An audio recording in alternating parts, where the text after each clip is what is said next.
ইয়াৰ প্ৰতি ৰাইজৰ সঁহাৰি সেয়ে আমাক আনন্দিত কৰিছে।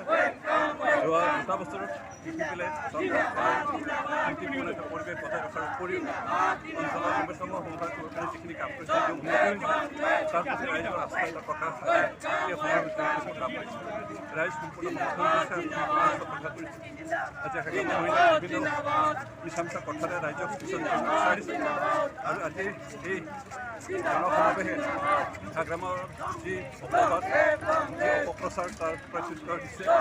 আমি দিব লগা হোৱা নাই, ৰাইজে প্ৰত্যুত্তৰ দিছে। সেইকাৰণে ঝাৰগ্ৰামৰ মানে বিভিন্ন কূট কৌশল কৰি গান্ধী ৰখাৰ যি পৰিকল্পনা লৈ কাম কৰি আছে কেতিয়াও সফল নহ'ব।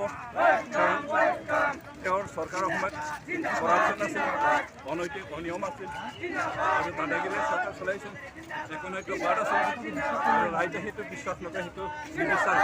সেইকাৰণে ইউপিপিএলে বৰ্তমান যি চৰকাৰ সকলো জাতি জনগোষ্ঠীৰ সম অধিকাৰ সমমৰ্যাদা চৰকাৰ চলাইছে তাৰ প্ৰতি সম্পূৰ্ণ আস্থা প্ৰদান কৰিছে। আৰু আমি আশা কৰোঁ অহা দিনবিলাকত ৰাইজ আমাৰ লগত থাকিব, আমাৰ লগত আছে। স্যাৰ, এই আগলামাই কৈছে যেনেদৰে ইউপিপিএল চৰকাৰখন ছাত্ৰ সংগঠন আপচি চলাই আছে, এই ক্ষেত্ৰত আপুনি কি ক'ব? তেখেতে আমাৰ লগত আহি কথা পাতে।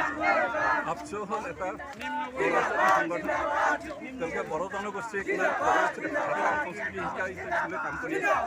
তেওঁলোকে কোনোপধ্যে ৰাজনৈতিক হস্তক্ষেপ কৰা নাই। সেইকাৰণে ঝাৰগ্ৰামৰ অপবাদ সম্পূৰ্ণ বিশ্বাস ভিত্তিহীন আৰু তেখেতে আজি পাৱাৰ পৰা 17 বছৰ পাৱাৰ থাকে, তেওঁৰ মনে মানিব পৰা নাই। আৰু ঠগ ফাক কৰি অন্যান্য সংগঠনবিলাকে হওক বদনাম দি ৰাইজৰ আস্থা